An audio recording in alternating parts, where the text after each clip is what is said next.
Yeah, you could just keep going. So it's just like the whole this whole thing is tough of like having to balance like having a partner and like really pursuing your goals head on, and on top of that pursuing your goals as well as having to do a side gig as well to help fund yourself and help fuel yourself as well. And when that side gig is something you don't want to spend the rest of your time through your life doing, like, it's temporary. Mhm. So it's just very, very difficult. Like, because like sometimes like we've had a talk, me and her before, where it was like, she was a little annoyed that I wasn't remembering a few things like that were smaller things. But the thing, like, what she's like, it's hard to communicate is like, do you know how many fucking things I'm trying to remember right now? Yeah. And like, not even trying to like to be rude about it, but like that's the only way I know how to say it is like, there are so many things I'm trying to think about. There's so many things, and the hard part about it is like on the priority list is like, Yeah. this has my job, like my career, my side thing, like have to be my priority right now, because that's what's going to provide me food Yeah. and a roof. Like, so it's It's real hard, shit. like, especially, yeah, like it's hard finding, um, it's hard being with someone and like having them constantly understand that. And I give her credit, like, especially like when you're in a relationship with someone who's an entrepreneur and someone who's like deep in the grind and like stuck in the grind, like it's not easy on their end either. And like that's me trying to show the sympathy and the understanding for that, because I it's mean, difficult. Like, what you're saying? I was gonna be like, there has to be that synergy between two. Like that has to be, uh communicate with both of y'all and understand, like, this is what it is. So let me ask you this. Do you feel like, answer honestly, you feel me? So like, do you feel like it's honestly you with the balancing issue, like you don't feel balanced with it, or do you feel like she should be understanding more, like come from more of like a, you know, like what would be your honest answer to that? That's a really tough question, and I go back and forth with that all the time. I really think deep down, like, she does understand and like she does get it, and like she's voiced that to me, and like I actually am thankful for like the way that she does handle it. But I do think there are times where like it might slip, because in her defense too, like it's very difficult to always maintain that check of like, oh, he's got this, he has this, he has this. Like it's easy to forget those things, especially when they're not, she's not the one dealing with them all the time. So part of me, like, I try not to get too hard on her about it, because I'm like, I don't expect you to remember all these different things, because it's hard for me alone. I'm the one dealing with all of them. So I do understand, like, I'm not expecting her to remember all these different things about what I'm doing and what I have going on. But the thing is, like, Does she oh respect the my grind? No, she does, but I think what's hard for me is like, that's why I kind of, when I texted you about it, like with time management, like my time management is just not completely solid. And I think, especially that I'm still living at my house, like that is really hurting me because I'm limited in space. And when I'm limited in space physically, I begin to feel cluttered, and I begin to feel not in touch with like everything that I need to be doing. And so it's easy for me to become scatterbrained. And it's easy for me to lose things and to have brain fog, because I'm so anxious, like in a tight space. Like my room, bro, like especially now, like I'm dropping a lot of merch. Like I have a lot of merchandise right now that's sitting in my room. Like I have 3 boxes just sitting there, like big ass boxes. And it's funny, like before those boxes were there, I had a lot more space in my room and I didn't feel as cluttered or as tight. But the minute those boxes became like sitting in there, and like I felt tighter, like more compressed in my room. Like I feel more like anxious. I feel more like, you know, Yeah. so part of it is just like I am just working in a space that's way too small, and like I really need my own space where it's like if I had my own room and like a little office with like all my things organized, like no one else's stuff except mine, like I'm going to levels that's unbelievable, Yeah. because then it's like I have no like, because the hard part is, bro, like I have like this big shelf in my room, right? The problem is like I have most of my work stuff on there, but then like mixed in with the shelf is like old pictures from like high school or early college or like youth. Like I got a bunch of shoes that because I have nowhere else to put the shoes. Like I got shoes in there. So it's like I don't have like a central spot where it's like when I enter in there, it's like it's all work, it's all business, So my time management and like my just handling of things is not there yet. Yeah, And so that's why I really texted you about it, because I need help about it, and I'll be the first to tell you, because like I'm big on like self ownership and just like taking control of your own shit. 100%. And You want to know what I say to that? huh. So what I say to that, I don't know shit. Just that's a buffer. I don't know anything. It's just my opinion. And as a friend, I just want to try to whatever I think I know, I'm gonna try to give it to you if I think it's positive and loving.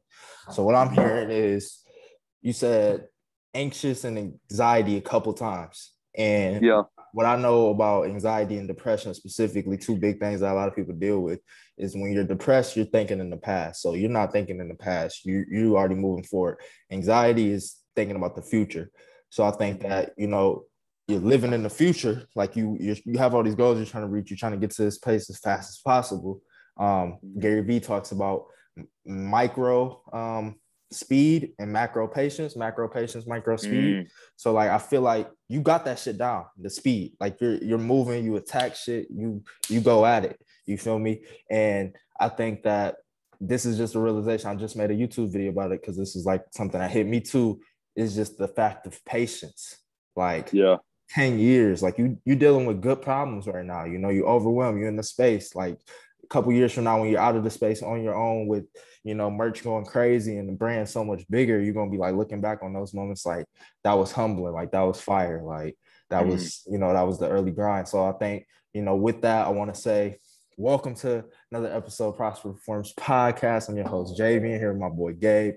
And that's kind of where I wanted to go with the episode anyway. If you could look at the notes, I have wrote down patience. So, how do you currently, maybe that was, woke up something a little bit for you, but I don't know, currently, how do you look at / practice patience in your journey? Because I feel like, those are good problems. Like you moving forward, like, and anxious, that'll just come from like wanting it sooner. So like, how do you look at like patience and just like, because I know you're a big proponent of the long game, the marathon. So like, I just want to know your Yeah. thoughts on that. It's hard for me to I think, to be honest with you, this is the first time I'm like I feel a little bit like overwhelmed with a lot of stuff. And I think that what that's doing is that's creating anxiety, and then the anxiety is piling over and affecting my thinking long term like that. Okay. Because like I think I have a problem with being scatterbrained a lot of times. And that's also probably due to sometimes my lack of like consistently writing all my things down. Okay. And that I think that I tie that back to my organization. I think um I think I'm in a tough spot because I've never been in this place as of right now, like currently in the summertime. I think what stresses me out within the summertime is just this is the time for me to really step out of my comfort zone, like how I always preach, because like it's like now I'm at the time where like I'm having to email like different high school coaches to see what if I can rent out their field for like 3 days during the week to run this youth camp. I'm trying to run this like big youth camp, Mm-hmm. like a 2 or 3 day one, and have like a bunch of people out there. So That's fire. I think, yeah, I mean, and it's a great plan that I'm coming up with, and I think it's going to really turn out well. But I think that I put so much pressure on myself, and I think that also ties into the anxiety, because one thing, and you already know this too, but like one thing that is about me is like I don't take the answer no, Mm-hmm. and that is a pro, and it can be a con in itself as well. But I'm very hard headed about like when, and that helps obviously portray like with the goal getting in like attack mode, like that helps that, but it also hurts when I'm in a space like this where I probably don't need to be thinking like that, or I don't need to be moving like that, but I still am because it can't really turn off, or it Yeah. struggles for me. I struggle to turn it off. But um, yeah, it's So do you because you feel bring up a like good point. you're stretching yourself too thin with your expectations of what you can, what's reasonable to accomplish in a Yeah, time period? absolutely, Okay. absolutely. For sure. Because I feel like that's something I've dealt with in the past too, kind of dealing with it now. You know, I've just piled a lot of things on my plate. But one thing I can say about that, which has been a lesson or revelation for me recently, is the more things I've piled on my plate, the less I have time to give a fuck about the external. So that was like another, you know, spent too much time just thinking about negative and like, you know, what people think and like all this different type of stuff. And one thing that has really helped out is just getting busy. Like when you're busy, when you have like, oh shit, I got a meeting in 15 minutes. You don't have time to like scroll on social media and like look at this. So like, you know, like you said, it's a pro and a con to being busy and stretching yourself too thin. So like, where do you kind of see that thin line drawn? Where do you see the distinction of, okay, how do I know when I'm wearing myself too thin, or how do I know when this is reasonable pressure, like this is reasonable amount of weight and it should feel uncomfortable because I am growing? That's a money question. And I think that question right there, like that can be the key to going to the top. I think like if you can find that answer, like a solid answer that you stick with that doesn't really change, like you can find a set answer to that question, I think that masters like the whole plan. So to answer that, I don't think I'm there yet. And I'll be the first to say that, like, I'm not fully there yet. And I think you get there through trial and error and like low-key through feeling these types of feelings, you know? So one like I know we always talk about Nipsey Hussle, and we probably always will. But one thing that he talks about is like feeling all the like types of emotions. So like when I'm in a space like this, like it puts me at so much more ease, like hearing that, because I'm literally in the thick of that right now. Like I'm really feeling like a lot of types of emotions, like because like it's one of those things where like I'm not on a natural high right now, like after like a workout, like I'm in the thick of it, like really trying to find myself and really trying to find like the true fuel and the true motivation that's going to keep me going through this. You know what I mean? And so that's why part of me, like, I'm like weirdly okay with being in this place, because I've grown to welcome these types of feelings. I've grown to welcome these, not like I try and like ask for them to come, but like when they do come, I'm not the type to like wanting to shut it all down.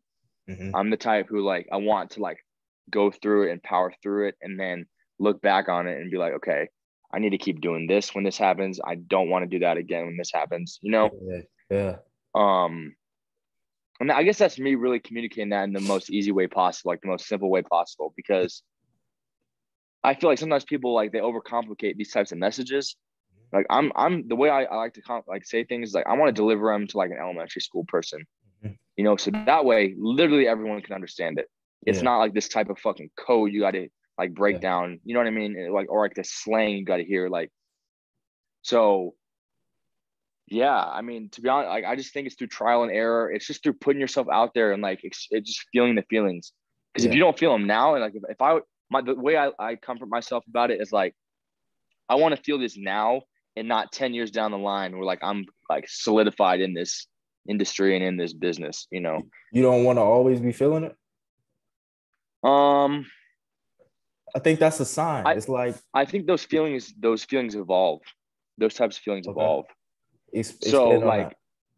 I think like for right now, the way I see it is like I'm stressing over like getting these camps put together for like these youth kids. Let's say in 10 years from now, like I'm probably stressing about how many flights am I able to buy to go like travel here to do a private workout with these guys, or you know what I mean? Things like that. So I think that that the base feeling will always be there at times, like not consistently, but like it'll keep showing up, but it's just going to be a different type of situation attached to that feeling. Does that make sense? So same feeling, just different scenario, different situation that's bringing it apart. Yeah, I love that. Yeah, because it's like you don't want your problems now to be the same problems you're dealing with, because then that's not a sign of growth. You want, you know, your problems should evolve with you. So like, yeah, that's kind of how I look at it too, is like trial and error. And, you know, we're going to touch on it and we're going to keep touching on it because it's really what's important.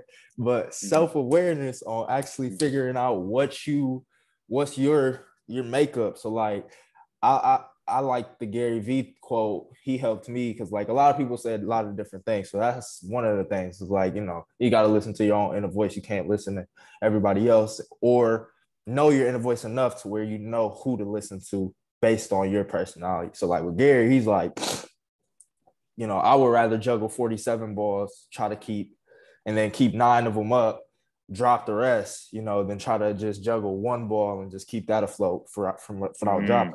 And that's kind of me too. Like I want a lot of things going on.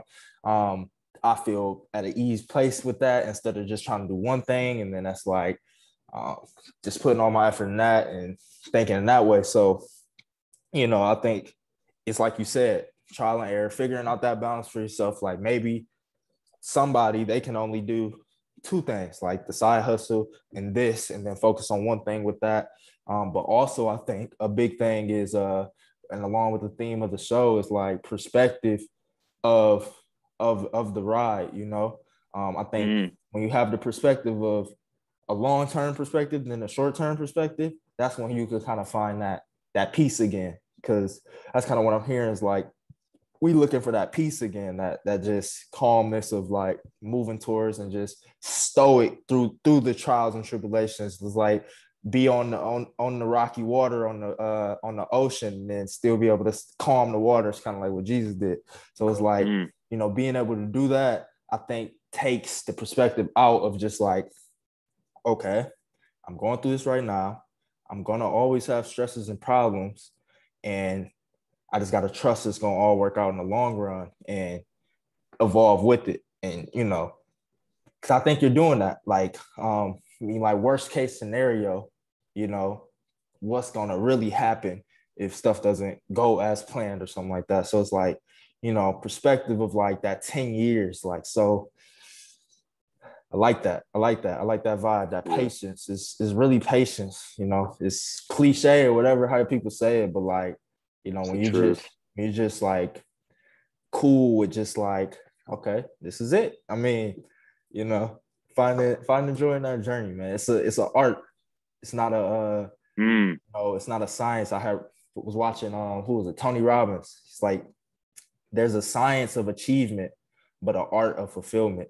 So like for achievement, it's scientific. It's you do this amount of reps, you eat this food, you get in the gym, you're gonna look this certain way. You're achieving the body by doing this. Is science. Fulfillment is an art. It ebbs and flows. Some things may make you fit like it's an art. So like you gotta try to figure it out. It's nuance in a way. So I really like that. Yeah.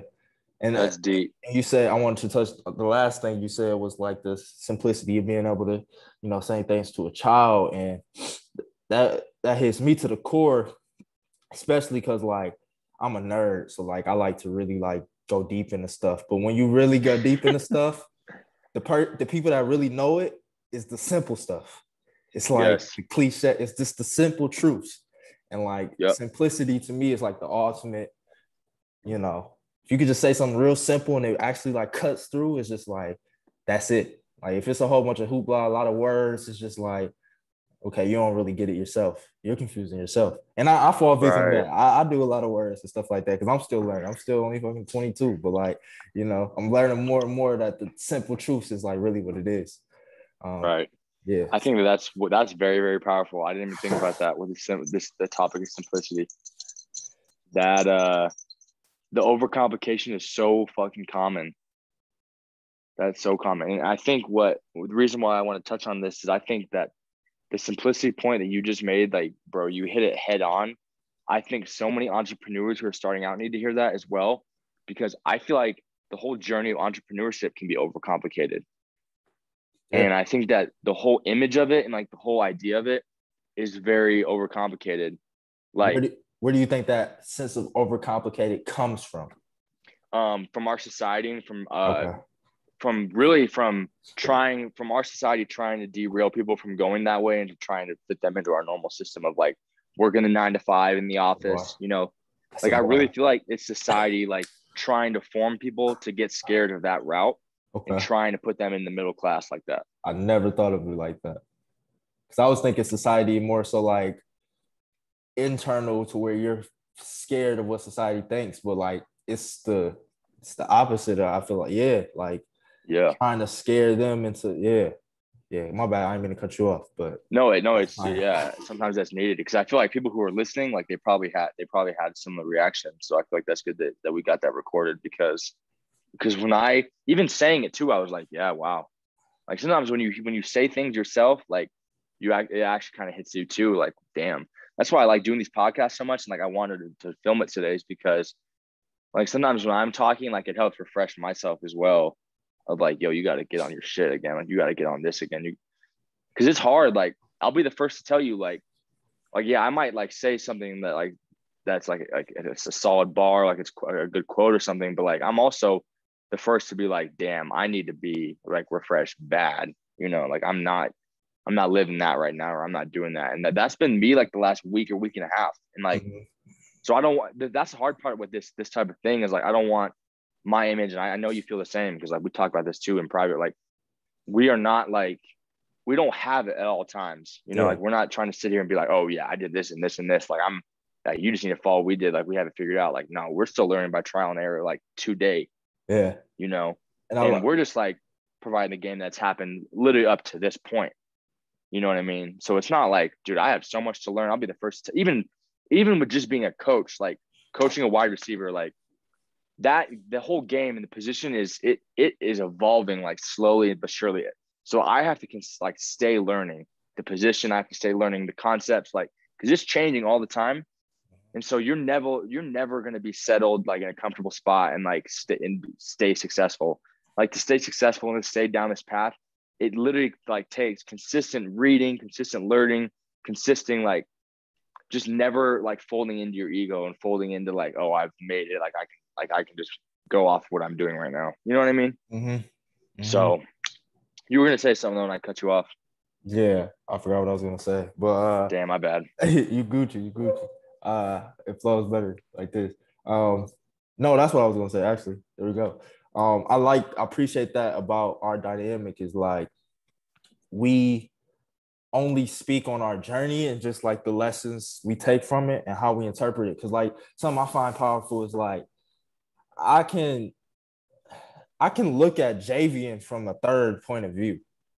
Like I don't know if a lot of people have that, but I feel like that's kind of a good thing I have. Like one of my superpowers, I guess you would call it, is like being able to just like look at myself and just like not really judge it and just be like, this is 22-year-old Javian figuring out the journey. And this is like kind of what I'm trying to reach. Like this is what is quote unquote perfect or excellence. Like I know what I have to do, not saying I do it, you know, so I can kind of look at and poke fun at like where I'm missing out at. Like I know routine and like structure and like discipline is like I would say Achilles heel and the biggest thing I have to continue to work on and hit at, you know.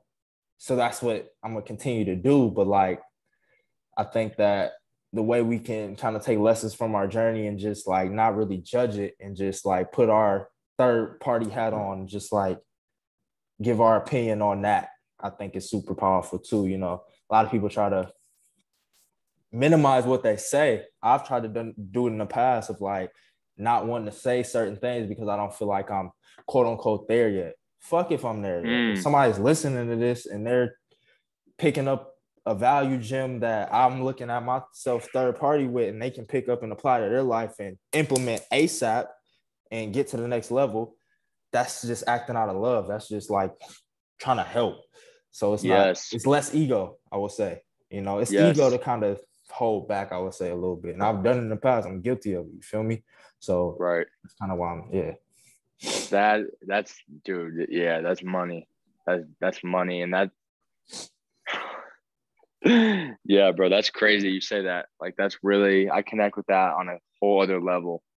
Like I guess the reason why I'm hit so hard by that right now is because that's really like what you just said is word for word like how I feel and how I operate like within my business and within what I do.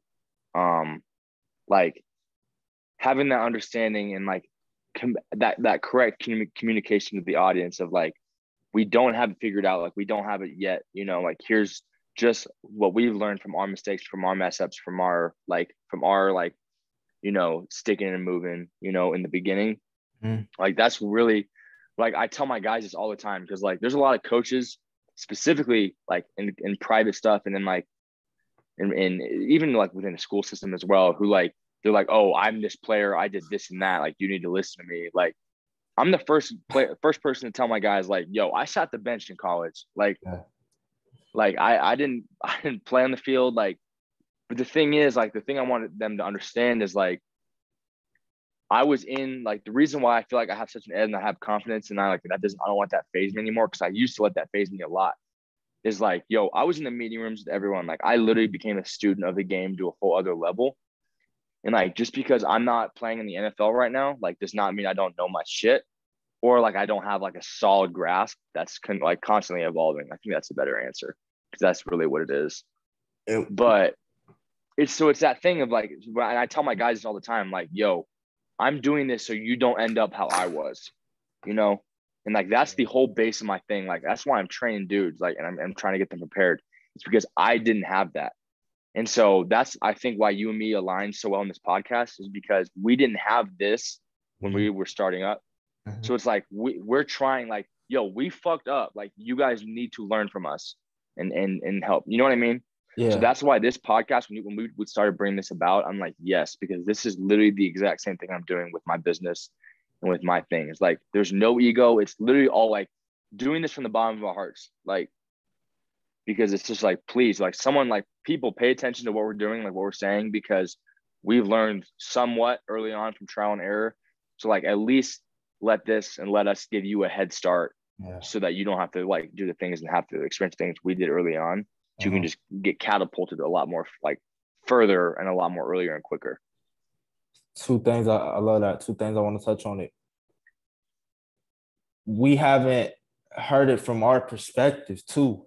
Like, you know, people that's actually in the grind, you know, sometimes we hear from this like pedestal standpoint of like somebody who's accomplished so much and you almost looking like it's unattainable to speaking down on you. We're coming from a peer angle, like we're in this shit with y'all, trying to figure it out with y'all. You know, we just gonna say what we think we know, like on the way too. And I think inherently what we're hitting at on the bottom, like the weight of it is, you know, the market will determine the value. You know, we don't determine our value. Like the people who only thing we control is putting it out there.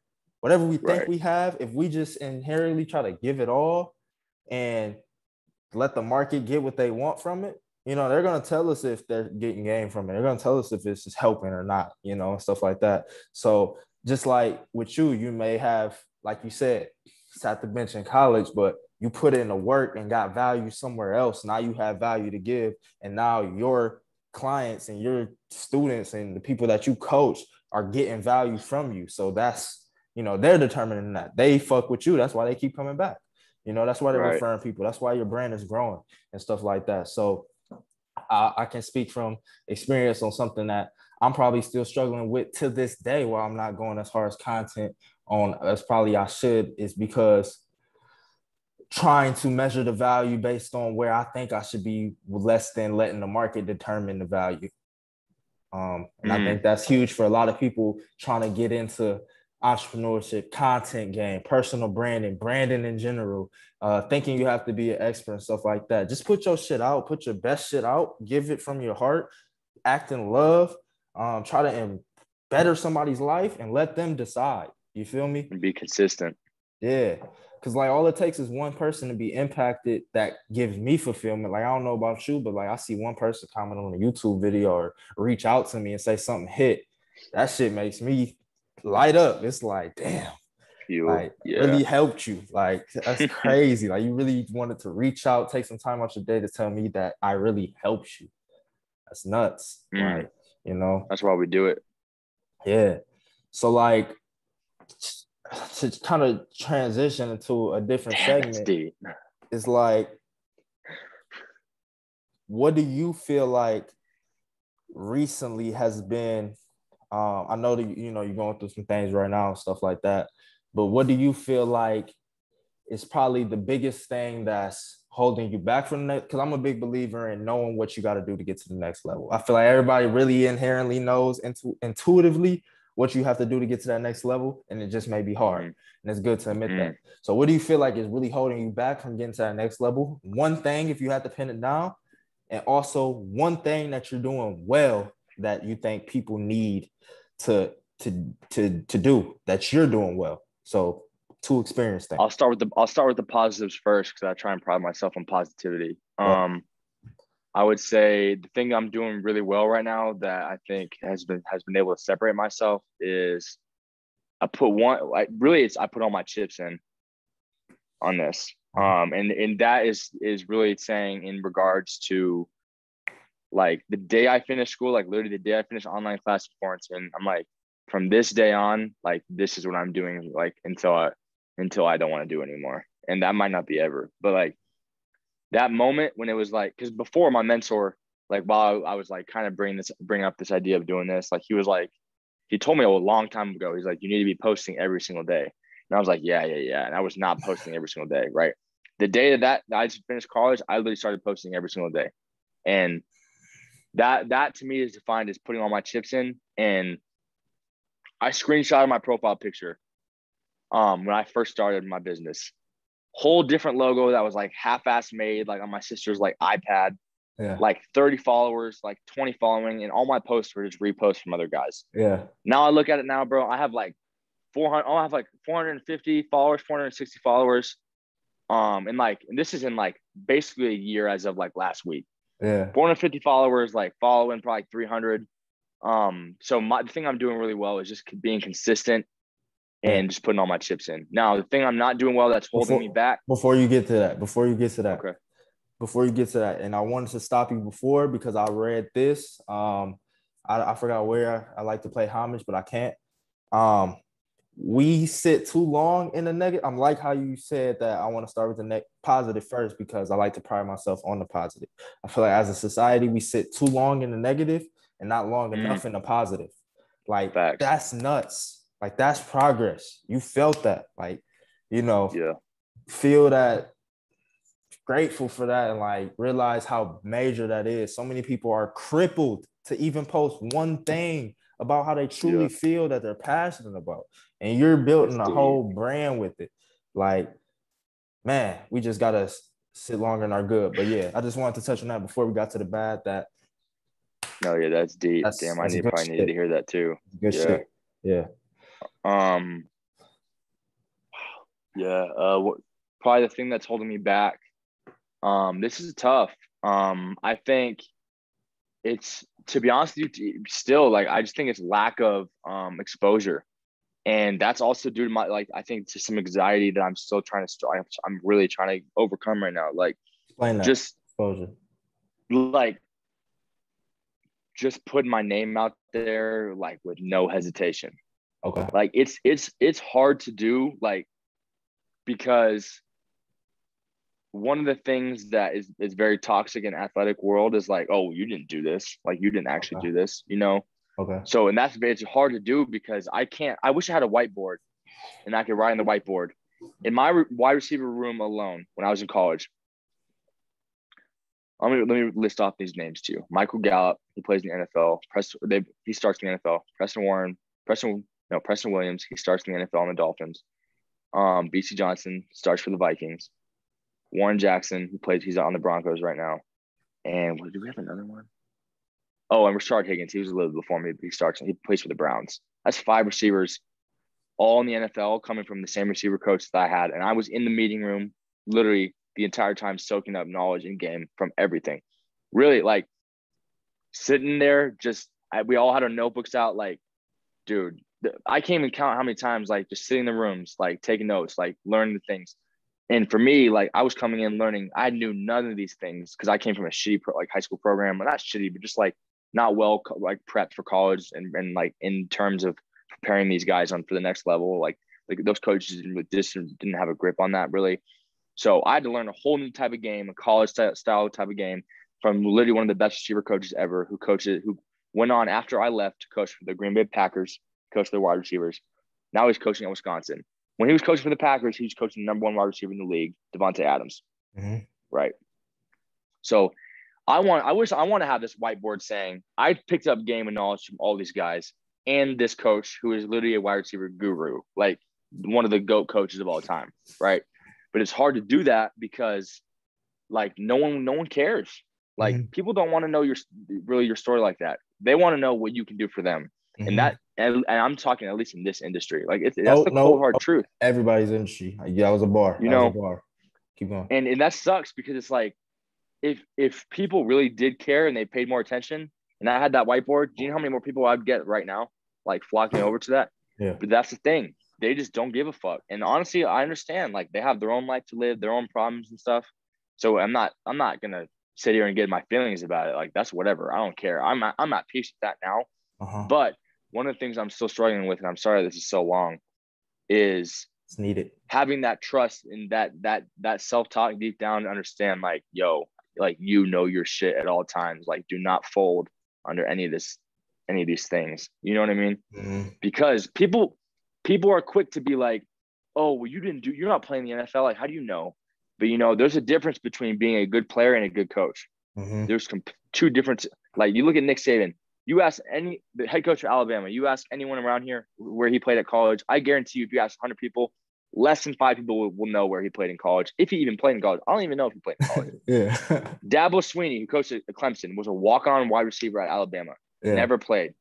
Like these are Hall of Fame, 2 Hall of Fame coaches right now. Like you look at all these other coaches, they played at small schools or like they played, like Yeah. So that's something that I'm also using to help fuel me. But that's probably my weakness is just not like my confidence is high and I do have faith in myself, but it's hard to maintain that flat level of it all the time. And Yeah. I'm almost there. I'm not there yet, but I can see the finish line of that. Like I'm close. Yeah. But yeah, that's my weakness for me right now. And before we move on, I think a winner will always feel like that too. A winner, I'm glad you didn't shy away from that answer. A winner always is going to feel like they're not doing enough and doing more. From the outside looking in, you're consistent. Like you're putting yourself out there, So somebody else's perspective doesn't matter to a winner's perspective. You're a winner. So like you want to, achieve your next level. So you feel like I would not have went there with you. If I was looking from an outside perspective looking in, I probably wouldn't have went there with you. I wouldn't know what to say. To me, you're killing it in that department. So like for you to have that self-awareness to know that's like huge and like shows traits of that, you're just always looking for the improvement, especially because you realize that's what it takes to be successful in your industry. Now, me, myself going into coaching, now I have that question for you. You're more of a vet in the game. You got the experience. You have put in the work. I haven't put in that much work in coaching. More so mine was always directed inward. So what do you feel like is a big distinction of what traits does a coach need to have versus a player? And what's your sauce there? What's some game you could give on coaching versus in the game? I think both in the game, but yeah, two different perspectives. Right. No, that's that's a really good question. I think one of the things that a coach like you need to have is one, like, and this is hard. This is probably one of the hardest things that I had to switch out of. Like as student athletes, like naturally, like you have a little bit of an ego, whether you want to admit it or not. Mm-hmm. And partially, it's especially in football, like it's different because like dudes are trying to kill you on the field, right? So like if you don't have somewhat of a little bit of an ego or like somewhat of a little bit of a thing, like you can get eaten alive, like for real, you get eaten alive. So, and that's I will be the first to say like that's one of the toxic things about the game. I think too is like that need for it. So I think to be a coach specifically within this industry, that has to go out the door, and that's not easy, and that's why a lot of players can't make that switch. And like to a coach, yes. Okay. So for example, I forgot what coaches. I was just meeting with my brother's head coach here in Denver. He had the center who played for the Broncos who gave Peyton Manning his first snaps in Denver as a center when Peyton Manning got here. He tried to be a coach after that, and on the staff, they had to walk him through the beginning basics of how to be a coach. Like he couldn't do it. Yeah. You know, and this dude is a vet, like NFL vet, like Yeah. doesn't have to worry for the rest of his life financially. Yeah. And he has to be like basically taken through an elementary level class on how to coach and how to interact with these kids because he Uh-huh. couldn't do it. Uh-huh. So I think that's like a big thing. And I think also being able to dumb things down, you know, being able, because especially when you're a coach Simplify. and you're dealing with, yes, when you're dealing with a game, like specifically, especially in college, like when I got to college, I realized how complicated like the game turns out to be. It becomes to be like it's nothing like what you play in the backyard or on the street, or whatever, like pick up. It is nothing like that. Like there's a lot going on, a lot more than even just in high school. Like things you got to think about, things you got to like keep in mind. For example, like when you're in high school, a lot of the times, and depends on the program. If you're a receiver and you have a play called on the offense, like you have one play to run, right? No matter how the corner lines up on you, how anything, right? When you're Mm-hmm. in college, you have to be on the same page with the quarterback. Like if you have a route called on a play, if this corner lines up differently, if he starts to press up, if he's playing off you, the route completely changes. Mm-hmm. And no one says anything. It has to just be thought of from you and the quarterback in the same thing. Mm-hmm. And so it's things like that. It's things that like if there's a certain coverage, your route might change. So you have to be able to read coverages and read the defense the same way a quarterback does. Mm-hmm. It's things like that. Whereas in high school, it's like, oh, I have this play. Oh, okay, I'm just running this route no matter what. You Okay. know? So it's things like that. And So it's so with this simplify idea, let's simplify it. I want it to be really tactical for people. So like you said, yeah. cut the ego at the door. Mm-hmm. Have knowledge of the field you're in. So you should have the level of expertise to know what it takes to get to the next level, like the game knowledge, like the actual, Yes. IQ for the game. So like, Mm-hmm. and then what would you say is another like simplified tactic to be, a better coach and make that distinction? Yeah. Someone that's able to access and like read people, and someone who's able to adjust to how a person learns and how a person is. Gotcha. You can't expect to coach everyone the same because Gotcha. people react differently. People, this is something that is, I think, kind of foreign to a lot of people too, especially with our school system. Like our school system teaches everyone that, or expects everyone to learn the same way, everyone to read and write the same way. And like you can't expect that from all different types of people. Mm-hmm. Like the school Mm-hmm. system in my mind is very, very, very flawed Mm-hmm. because I'll be honest with you, probably more than half the people don't learn the way that the school system is teaching. Mm-hmm. It's really teaching you how to memorize. Mm-hmm. Like that's what it is. And it's just teaching you how to cheat efficiently. Mm-hmm. Like that's what it is. And And it's built for people so, that learn like that. It was right, Albert which is a Einstein. select few. Yeah, it's like an Albert Einstein quote. He said, a fish is real dumb if you judge it on its ability how to climb a tree. You know, like That's a bar. That's a bar. it's like, everybody's different. But yeah, I didn't mean to cut you out. I just wanted to get that out. No, yeah, that was needed, bro. That was needed. And to be honest with you, like also I'm still learning, bro. I'm still learning what it's like to be a coach. Like what I think too, I think it's also just having an understanding and a caring for your players. Okay. And that comes with having to care and understand and learn about their life outside of the sport. Once you care about the actual person and you understand the actual person and you understand like what they like, what they don't like, actual things that have an influence outside of the game, you are going to have so much more success because then they know you really care about them. And then that's when a real relationship gets created, and everyone remembers the coaches that they actually had a relationship with Mm-hmm. because those coaches just gave a fuck, Mm-hmm. and not even about their play. They just Just gave a give fuck a about them. fuck. Just So give a fuck. like to give you an example, like every time I have my workouts, Saturday and Sundays, even when I'm at the gym coaching with my mentor, like I'm asking guys like, how was your week? When it's in the school year, I'm like, how were our tests this week? Like, because I know I normally remember. I'm like, oh, like Ethan, he had a test this week. Like, how'd it go? Like how's family? Like, how's life going? Like, what do you got going after this for the rest of the weekend? Because to me, I hated coaches who shared their frustration with me, like if I wasn't doing well on the field, by not talking to me or by only placing value on what I did for them on the field. That's the Mm-hmm. quickest way to lose a player and their trust with you and their connection with you. Mm-hmm.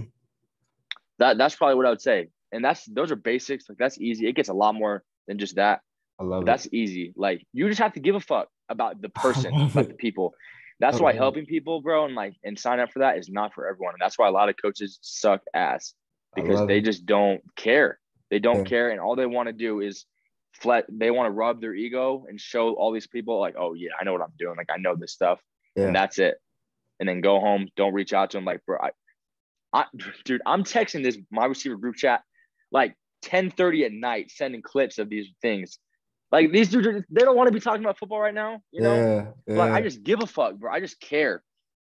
Like, I got guys, I got guys, bro, who like they won't respond to me for a bit because they probably don't want to talk about football at the moment. But I'll screen record clips of their film, and I'm like, yo, we got to do this here, like we got to do that, and they might not realize it now. But in 10 years from now, they're gonna be like, whoa, this dude, like, he gave a fuck about me, like he really Yeah. cared, Yeah. you know. So that's it for me. That's what I would say. And your passion speaks for itself. I think that's what it comes down to. You know, you're really passionate about it. And I want to speak from this perspective of being a player. And my best coaching years came from my last 2 years at Harper Creek. Is a smaller school where I'm from. Mm-hmm. And I had transferred, played basketball my whole life, transferred there, had the best coaching experience I've ever had, best basketball experience I've ever had. And what really stuck out to me with those coaches, shout out Coach Boland and Coach Nate, was Mm-hmm. they cared about my development and saw something. I think it's huge to see something more in a player than they see currently in themselves. So my whole life, I was a shooter. I could just shoot the ball, you know, and that's why the coaches played me. You know, they'll put me in my role, shoot, go out there, you know, play smart, don't make no mistakes, you know, just fit into the system. You know, Right. never saw more in me. When I first went to the school, they sat me down and said, you view yourself as a shooter. We see you as so much more. We see you as this great all-around player and be a big component for our team. We need you to do this. So it wasn't a fact of, because, you know, different coaches in the past, when they tried to develop me, it may have been more from oh, you need to do this because you're not good enough. It's more so you're good enough, so start acting like it. And then that turns something within the player. It turns something within your own self where it's like, oh, I am this. I always had the hunch that I was this. Now they believe in me and giving me the green light to actually do it. Now it's like, let me, you know, I don't want to let them down. You know, it's kind of like you don't want to let yourself down and you don't want to let the people that believe in you down.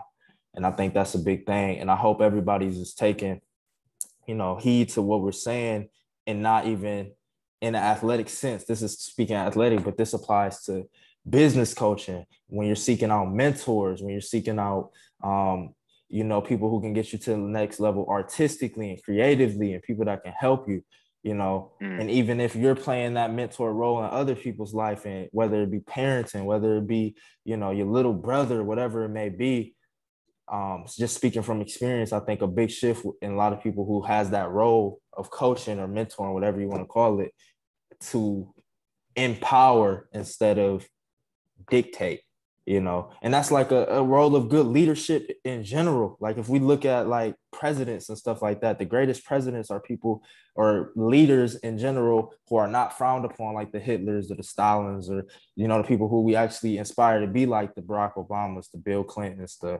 JFKs. You know, they empowered the nation. They empowered their people to be their highest self. It's like JFK said, ask not what your country can do for you, ask what you can do for your country. It's like you're not taken from the system, you're not taken from the game, you're giving what you have into it by becoming your best version. What do you have? Like I see you as so much more, so you should strive to be that more. I know I'm ranting, but like I feel like No, that's that's money. powerful for people to, you know, get that shift. And I think that's actionable for, because there's a lot of people in this coaching game now, you know, education is being reformed as we speak. You know, we always speaking about this flawed system. Everybody sees the goddamn flawed system. It's only a matter of time till it blows up completely. Right. So with, you know, all these different education angles now with social media, you know, I think that would be huge for people. It's like empower instead of dictate. I mean, man. Real So quick, I want to ask you more about your coaches real quick. What were the coaches who like brought out the all around player in you? What were their interactions with you like not necessarily just on the court? They just recognized, they knew me. Yeah, like you said, like they knew me as a person. So like they definitely, checked up on, school and different things like that. But less than that, because I feel like that can be artificial at times. They figured out what I cared about. Even if they didn't know, I don't think anybody saw me going D1 or NBA. That wasn't even an aspiration of mine at that point in my life. But they saw something ambitious in me to where I wanted to be my best version of myself. And at that point in time in my life, what I needed was to be the best basketball player I could be. And to see that and to get the camaraderie of the team and, go towards this individual goal. They saw me as a leader before I saw myself as a leader. So, and just instilling that. And the only way they knew that is because of the off the court interactions. That was a big, I'm glad you asked that. That was one of the biggest things of why it was one of the best seasons ever, is because of the not basketball stuff we did, the quote unquote bonding stuff we did. We'd go out to dinner after games. We watching film a lot together. We're not always on the court, and it wasn't always a transactional interaction just on the court. It was, we care. Like, let's go out to dinner. What can we do to make you better? Let's get the team together. And all this different stuff. So you hit it on the head. I mean, care, love. Yeah. Like, love can sum up so much. If we just act out of love, like, how would you want somebody to treat you? It's the golden rule. We heard it in kindergarten. Shit's simple. How would you want somebody to treat you as a player? Then just do that. Right. It's like, Damn, that's on point. That's 100% right. And that gets overlooked way too much. 100%. And it's like, it gets overlooked, and at the same time, it's because it's overcomplicated. You spoke about it earlier in the podcast. The overcomplication of so much stuff has did it. And where I think that comes from, like we spoke about how society and stuff like that fear to put us in this box. Yes, but also not knowing where to look, for the guidance. We look at people who don't have the track record, who are speaking from a dictator point. That's not gonna work. Doesn't add up. Yeah. I could learn from somebody who's speaking from a dictator point if you got a fucking whole track record of experience and now you're just telling me exactly what I need to do because you have the experience to do it. But if you're like not coming from that point, and you're just, let me put it like this. Glad you asked this. It's like, let's go, since we're talking about sports and that analogy, I would want to learn from a dictator point from Michael Jordan, because he's a player. He was a player. He was at that high level. So just, tell me what the fuck I need to do, Mike, to play at the highest level, But from a coach, I think it's a whole different perspective of like, you're not coming from that dictator's point. You're coming from the empower point and almost that, the educator. So I think that's fire. Wow. Yeah, that's. And we might have to end on that. I love this convo though. That's a bar. Yeah. Yeah. I love this convo. No, I gotta try some more, bro. So like, what do you feel like players are missing from getting the best experience out of coaches? Because what we find also is, a player can be coached by the same coach and not get the same out of it. What do you feel like it takes to get the most out of a coach? We talked about what it takes to get the most out of a player from a coach perspective. So what do you feel like the opposite? I think this is one I struggle with a lot, because I have this one. I have a certain person who, if they were to hear this, like, this could really click for them. You have to open your mind. Like, and this is by far probably my biggest blockade right now. Okay. High school egos. Okay. High school personalities. And the thing is, like, I don't get too angry about it because I get it. You know, like, when you're a junior, senior in high school, like you're playing varsity, you're getting offers, like you got a big ass head most of Yeah. the time. You Yeah. know, like no one's touching you, no one. Whereas in real life, like there's damn well people who could mess with you. You know what I mean? Yeah. But in your mind, you're just so consumed and you're so stuck in that little like small realm. Okay. That you're like, dude, like there's no one who can touch me right now. You know? Yeah. So I think the biggest thing is when you have a coach, especially when you have a coach who is like, I hate to say this about myself, like someone who's like dedicated, like I'm in it, like I'm deep into it now.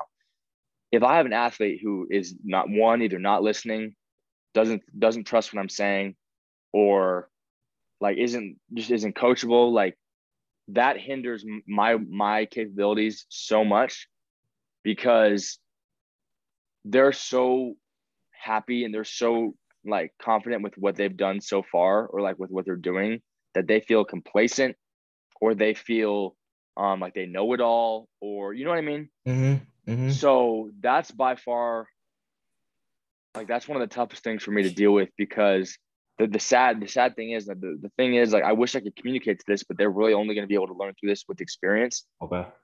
Like So I was just about to they're ask. gonna get put in check because I at one point thought like this. Okay. And you know, thoughts like, oh, I've done the work, like I'm good, or like I can do this. Then I got my ass humbled and I got to the next level like the first day of, you know, and So I'm thankful for it. So does it take that player to make that switch in their head and figure it out for themselves and have some hardship to go through? Or can a coach make that? Can a coach help them? Or is it just a player has to get that shit? Like Dude. that's the one. I mean, That's one thing that's one thing I'm working on right now okay. is how can I channel that out? And maybe I'm not doing a good job of it yet, but like it's tough. It's Yeah. and that comes I think with more experience. Yeah. And that's where I think my answer is pretty limited because Okay. I'm only like a year, maybe a year and a half into this now. But I would say it can be done. It's just on how you as a coach deliver and how you just go about it. Because like I said, everyone learns and everyone reacts differently. Mm-hmm. So if you expect to treat everyone the same, there's going to be a lot of people who like become turned off by what you're doing.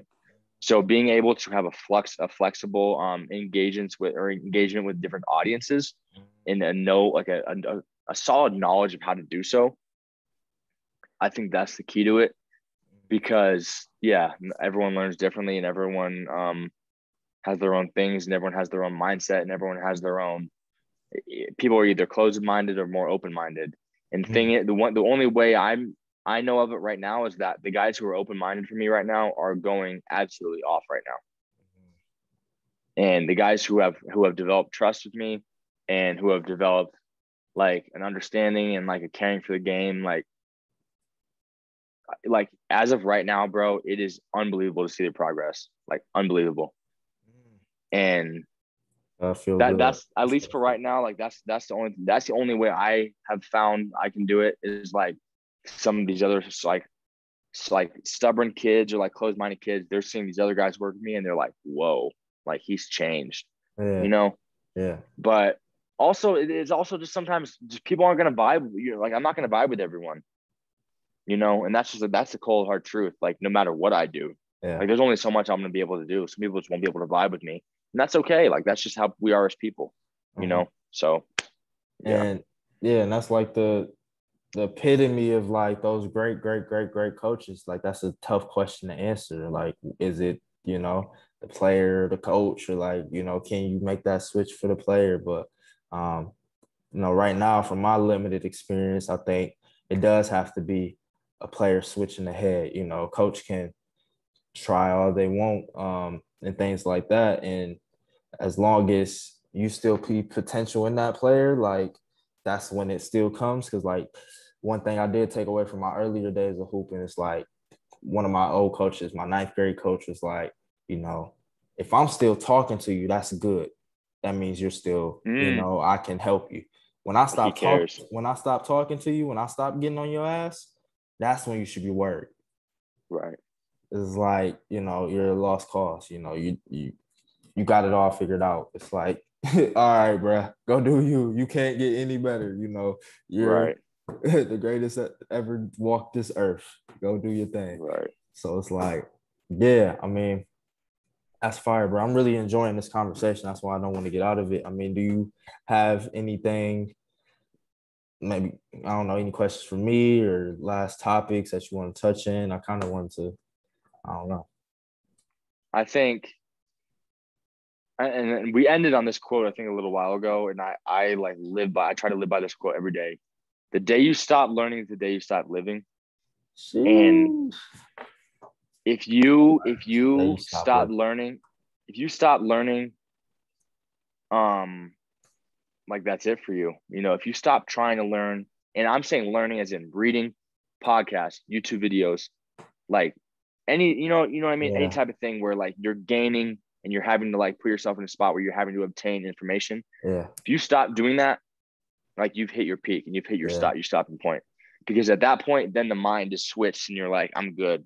yeah, And that moment you hit, I'm good, it all starts to go down here. You know what I mean? yeah, And that's the hard part, especially because I have like with high schoolers, like they're all at that point of not all of them, but a lot of them are at that point of like, oh, I don't need this. I'm amazing right now. yeah, I'm going ham. You know what I mean? yeah, But it's like, yeah, you might be going ham now.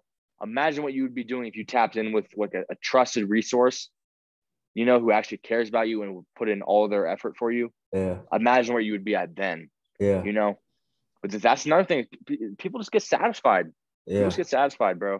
yeah. People like they get comfortable and they get soft. Eh, There's a there's a Rick yeah. Ross bar on um oh my god, on the Crenshaw mixtape. What song is it he's on? He said dudes get it, then they fall off. That's because they're all soft. Yeah. Yeah, Yeah. You see yeah. me, That I line, started off at the car wash. Yeah. yes, Yeah. yes, He was yes. getting it in for like, he said he wrote bars for 10 years straight before he even made a dime. No Yeah, bars, just yeah, man. yeah. It's the grind, putting the work, and you coming in at such a crucial point in their life, being teens. You know, testosterone's coming in, everything's changing, and high school. You know, I remember that mindset I was in. I thought I was on top of the world. You know, then real life hit. So I think that they'll appreciate you in hindsight if they don't now, and you coming in their life at such a crucial pivotal moment to where you know you could make those big changes and shifts in their life. So like, you know, doing a great thing, bro. Just want to, I appreciate it, man. I appreciate yeah. it big time coming from you. So how do you, since we're on this coaching topic, I just don't want to leave it. Since we're on this coaching topic, how much does accountability factor into coaching? Ooh, And I the reason this might be reason no, I what were you asked saying? that, yeah, before you go into the reason I asked that is because I want us to, like, this is real shit. Like me and you to every week now, like we gotta pick a day where we have an accountability call check-in to where we gotta tackle something every week. Mm, So that's where that's coming from. We gotta tackle mm. something that's holding us back every week and hold each other accountable to do that and have a consequence for it. Um, so how do you feel like that factors into coaching? Accountability. Wow, dude, this is something I struggle with. I would say accountability is no, this is my opinion. I Mhm. think it is all based on who and where like you are as a coach and where your passion is. Like I would say I probably own up to that too much with accountability to the point where like I'm up. I was like my girlfriend was over here yesterday and we were like about to go to sleep. I'm in the bed watching tape at 11:30 at night. Like I had no business. She's probably pissed at me doing it. Yeah, I had no business watching film of my athletes at 11:30 at night like that. You know, so love this shit. my thing is like it depends on each person, and like I probably have too much of it, and that's why I'm trying to figure out like a nice even point. But I think the more accountable you are, truly, like it can come with more stress, but it also can come with a lot more success. Yeah, The more you care, is the more you is the more, like that's the more you'll get out of it, yeah, and for the more sure. you'll get out of your athletes. And that's like that self accountability for sure. And like it's something to say. The reason why I want to do it with you is it's something to say from the pure accountability too. You know, we're whether we like to admit it or not, you know, we're social creatures. You know, we're care about the pact creatures type shit. So like, you know, if I said I'm gonna do something, I made that pact with you. You know, I'm not gonna want to let you down. Like, you know, whether I admit it openly or not, I'm gonna care about whether what you think about me by not doing it. It's like, you know, if we started doing this next week, I don't do what I say I'm gonna do. Damn, bro, what the fuck are you doing? Blah blah blah blah blah. You said you was gonna do it, you didn't do it. Blah blah blah. Mm-hmm. Next week comes again, still didn't do it. Bro, like, do you even care? Like, what the fuck are you doing with life? Like, you know, and really being like, you know, holding each other accountable on that note, I think that's super powerful. It can whip a lot of people in shape quick. And this is just theory talking. I have not put this in act, but just theory talking and just trying to better myself and get myself to the next level. I think that would be powerful for me to do something like that with you, which is why I brought it up. But yeah, I like that. We should do that. Yeah. All right.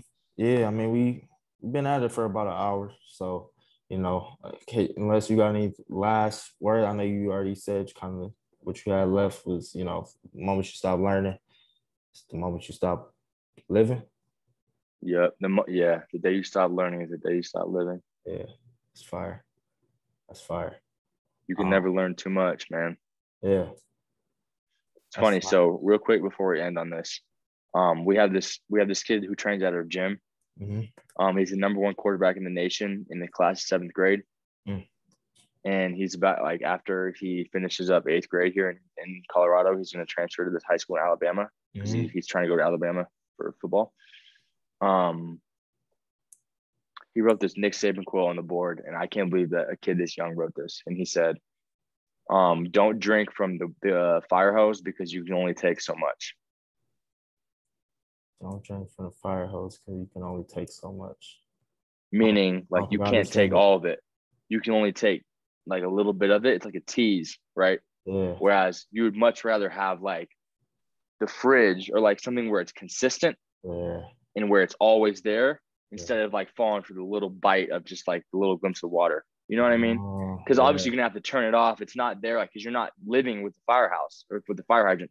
Like, you're only making a little stop. Yeah. You know, and this is why it's hard to understand because Nick Saban's an old timer and like his quotes are kind of like that sometimes. Yeah. But the reason they're like that is because I think he really wants you to think because he's a very deep person. Yeah. But think about that. Like, you don't want to fall for the quick tease. Like, you don't want to fall for the quick gain. You want to fall for the consistent. Like, I know it's always right there in the sink or in the tap water, whatever it is. I know it's always there. I can take however much I want from it. Whereas if I'm on the walk, I can only hit it once and never hit it again. Like, I'd much rather go with consistency over the little tease. Just kind of tapping into like the journey and success and like not falling for the quick successes. Like staying true to the long-term grind, long-term success, you know? Yeah. So. And the way I interpret that too is like, it could come fast. The short shit could come fast and it could come a lot. And you think it's like so much, but then it runs out and then you're just like, you know, you're left with nothing. So looking for that consistency. Yeah, that's fire. It's like, that's why I was so shocked that this kid put it up, bro. He's in 7th grade. I'm like, if I was in 7th grade, like I wouldn't have understood that, you know, like I don't. I mean, I didn't understand it right now. I was like, what is that? But now that you think about it, it's like, damn, yeah, that's facts.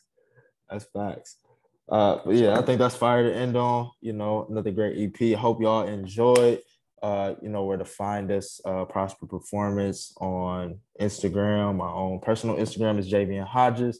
Gabe, let the people know where they can get at you.